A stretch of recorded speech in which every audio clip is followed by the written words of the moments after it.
नमस्ते दोस्तों, कैसे हैं आप लोग। तो अब हम लोग लेवाई इंक्लूडिंग एग्जाम्पशन के पार्ट में आ गए हैं। तो ये क्वेश्चन नंबर 33 पढ़ते हैं। बहुत से आसान से क्वेश्चन है। अब is GST leviable on alcoholic liquor served by hotel to its customer. तो ऑब्वियसली जो section 9 subsection 1 of CGST act है जो लेवाई का सेक्शन है, और सेक्शन 5 सबसेक्शन 1 ऑफ आईजीएसटी वो भी लेवाई का सेक्शन है। ये दोनों ही section exclude supply of alcohol for human consumption. लेकिन इससे भी ज्यादा जो इंपॉर्टेंट बात यह है कि article 366 A of sub article 12 A जो जीएसटी डिफाइन करता what is goods and service tax means any tax on supply of goods और सर्विसेज और both except taxes on supply of the alcoholic liquor for human consumption. तो constitution ये इजाजत ही नहीं देता किसी भी, ना सेंट्रल गवर्नमेंट को ना स्टेट गवर्नमेंट को, कि वो supply of alcoholic liquor for human consumption के ऊपर जीएसटी लगाए। तो ये कॉन्स्टिट्यूशन ही इजाजत नहीं देता। क्या आने वाले समय में 5 साल बाद 10 साल बाद क्या जीएसटी लॉ को अमेंड करके क्या alcoholic liquor for human consumption के ऊपर जीएसटी लगाया जा सकता है? तो आंसर इज नो। जब तक कॉन्स्टिट्यूशन अमेंड नहीं होगा तब तक alcoholic liquor for human consumption पे जीएसटी नहीं लग सकता। तो क्या इसका मतलब इसके ऊपर कोई टैक्स नहीं लगता? नहीं, ऐसा नहीं है। Alcoholic liquor for human consumption is a cash cow for state government. तो स्टेट गवर्नमेंट इसी के ऊपर स्टेट एक्साइज भी लगाती है और स्टेट गवर्नमेंट इसी के ऊपर स्टेट वैट भी लगाती है। Question number 34, whether GST leviable on supply of alcohol for manufacturing of certain chemical products like phenol etcetera. अब अगर इसको पढ़ेंगे तो ये लिखा हुआ alcoholic liquor for human consumption but industrial alcohol के ऊपर जीएसटी लगेगा। As per section 9 of CGST, supply of alcohol for human consumption alone is kept outside the ambit of GST. If alcohol is supplied for manufacturing of certain products, then the same would not be meant for human consumption. Accordingly, would be leviable under GST. मैं ये कहता हूँ industrial alcohol are not fit for human consumption. Therefore, GST लगेगा. Question number 35. Mr. X, an individual is running a petrol pump under proprietorship. The oil company is paying the rent of the land on which pump is situated, but the land is his personal asset. Whether he has to charge GST on land rent? तो sale of land is outside the purview of GST, लेकिन renting of immovable property, supply of service, इसके ऊपर GST लगेगा। तो supply of service of renting of immovable property including land is covered under the definition of supply, and the said supply is also subject to levy. Even where an individual assessee is providing land and immovable property on lease basis for commercial purpose under GST is applicable. Renting of immovable property, ये यहाँ पर होना चाहिए renting of residential property for residential purpose is exempt. तो यहाँ immovable property की जगह residential property होनी चाहिए। मैं इसको ठीक कर देता हूँ यहाँ पर। Question 36. When both alcoholic liquor for human consumption and petroleum products do not attract the levy of GST, why are they specified in different subsection of section 9 of CGST Act? एक ही कारण है, यह है कॉन्स्टिट्यूशन का। तो constitution ही इजाजत नहीं देता alcoholic liquor for human consumption, तो सेक्शन 9 सबसेक्शन 1 में लिख दिया। लेकिन कॉन्स्टिट्यूशन इजाजत देता है कि आप पेट्रोलियम प्रोडक्ट्स पे जीएसटी लगा दें।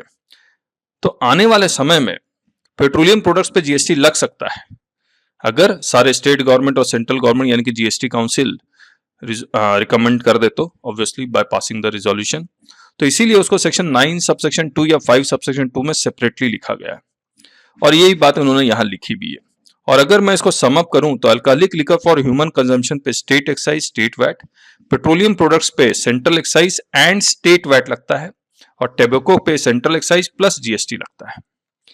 As per Article 279A(5) of Constitution, GST Council shall recommend the date from which the GST shall be levied on petroleum, crude, high-speed oil, motor spirit, natural gas, and aviation turbine fuel. A similar provision is not found for levy of GST in respect of alcoholic liquor for human consumption.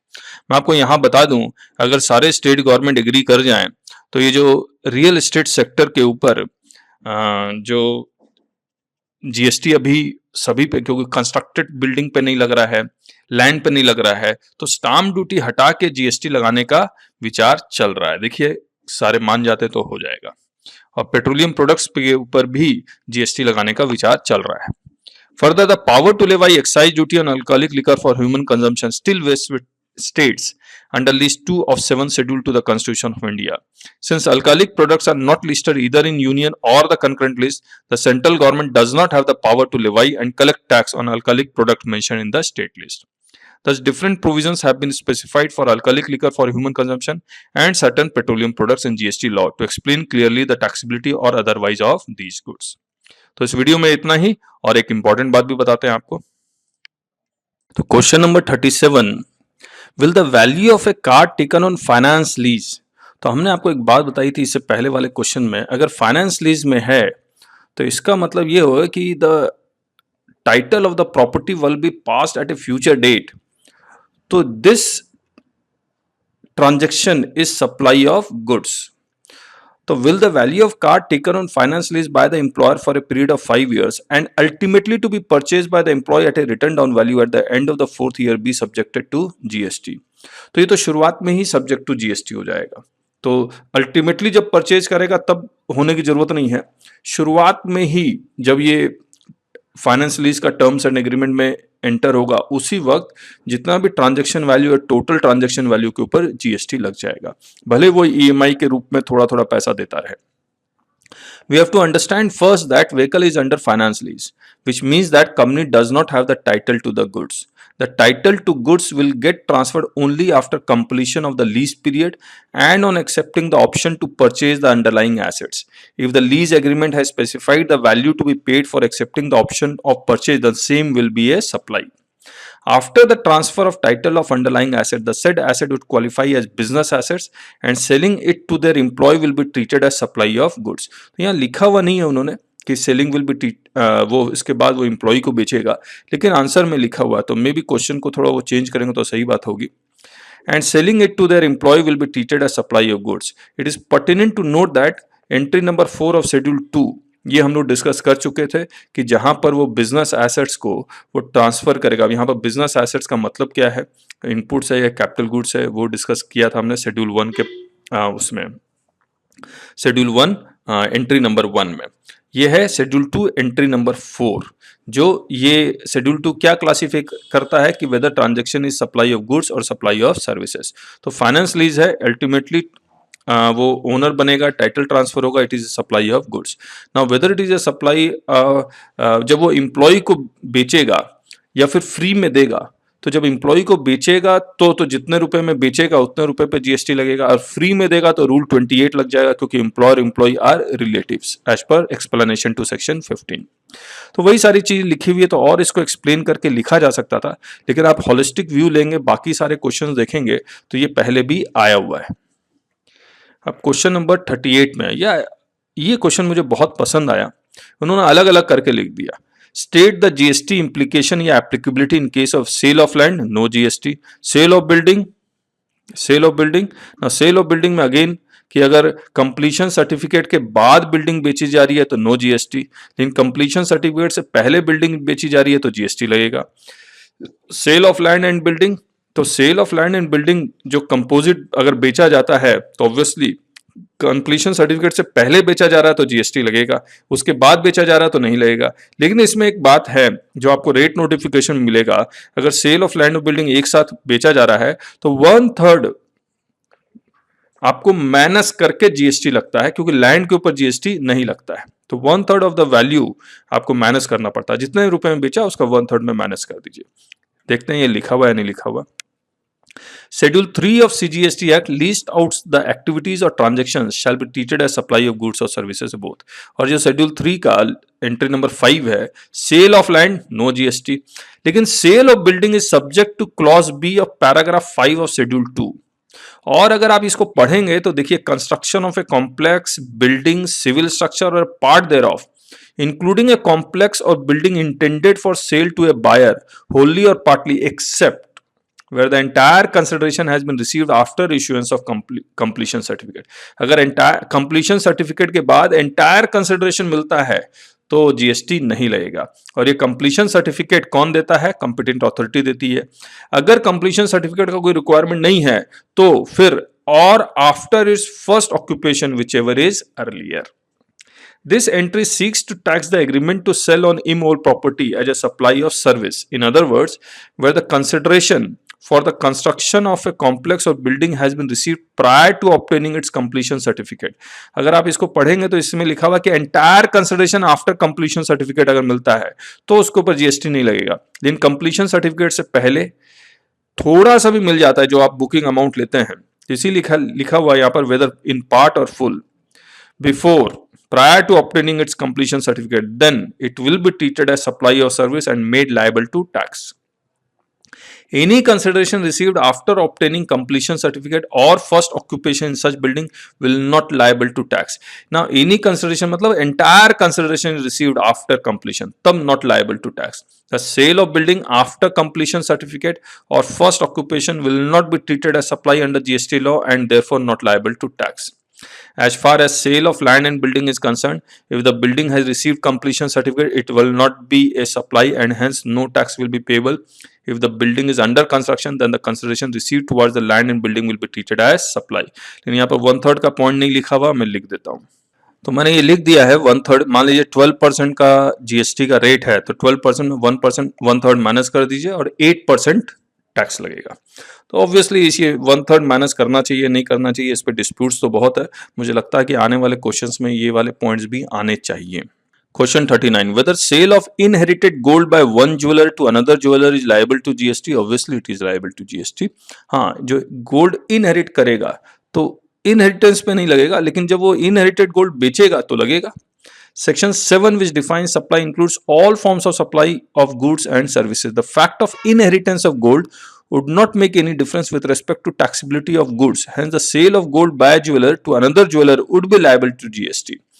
तो मान लीजिए सन अपने father से gold inherit करता है, तो father जब सन को दे रहे हैं तो जीएसटी नहीं लगेगा, लेकिन जब ज्वेलर इनहेरिटेड गोल्ड को बेचेगा तो it is in the course of furtherance of business, उसके ऊपर जीएसटी लगेगा. क्वेश्चन 40 हम लोग पहले ही कर चुके हैं क्वेश्चन 22 के साथ. 41 पहले कर चुके, 29 या 52 के साथ. Question 42. We are registered as an AOP and are conducting seminars for women employees. Our yearly transaction value is 22 lakh and for conducting seminar we are collecting amounts from public sector undertakings. Kindly clarify whether PSU have to pay GST for delegate fee and claim ITC.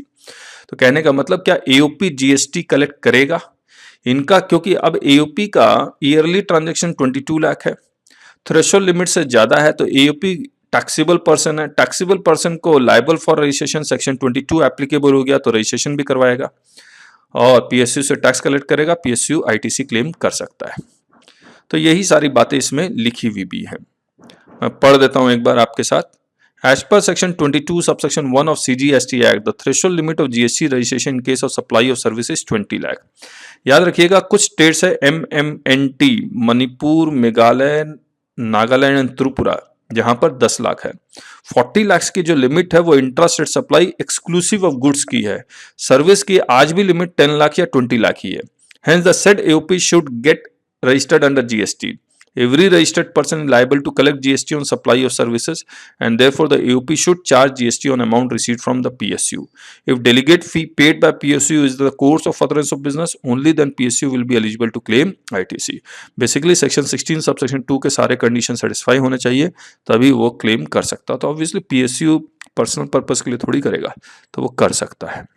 अब एक important point बताते हैं आपको, और ये हमारी website है taxbykk.com, इसको जरूर से विजिट कीजिएगा. इसमें क्लासेस में अगर आप जाएंगे तो यहाँ पर हम लोग एक GST सर्टिफिकेट कोर्स चलाते हैं और इस कोर्स को करने के बाद आपको वाकई में GST आने लगेगा, वाकई में GST आने लगेगा. 170 आवर्स का है और इसके नीचे जाएंगे तो आपको ये बहुत सारे डेमो लिंक के लेक्चर्स मिलेंगे जो यूट्यूब में खुलेंगे. दूसरी बात, और प्राइस कितना नॉमिनल है आप देखिए, 1750. बस पेन ड्राइव का एक्स्ट्रा लेते हैं 500, हार्ड कॉपी का एक्स्ट्रा लेते हैं, नहीं तो PDF तो आपको मिल ही जाएगा. तो हम लोग तो यही आपको सजेस्ट करेंगे, आप 2 मंथ्स का स्टार्ट कीजिए सिर्फ वॉल्यूम 1 से 1750 का. जब आपको अच्छा लगेगा तो सेकेंड वॉल्यूम ले लीजिएगा. और ये वॉल्यूम 1 में जब आप ऑर्डर करें तो दोनों किताब ऑर्डर कर दें या एक ही किताब ऑर्डर करें. कस्टम क्लासेस आप चाहें तो वो भी ऑर्डर कर सकते हैं. तो इस तरह से, और काफ़ी डिटेल में आपको अच्छा लगेगा. बुक्स अगर आप अलग से ऑर्डर करते हैं तो बुक्स भी आप अलग से ऑर्डर कर सकते हैं, और ये सेट ऑफ बुक्स ऑर्डर कर लीजिए जहां पर आप GST प्रैक्टिशनर दोनों बुक ऑर्डर कर लीजिए. वॉल्यूम 1 वॉल्यूम 2 1000 अलग अलग ऑर्डर करेंगे तो 1200 का है.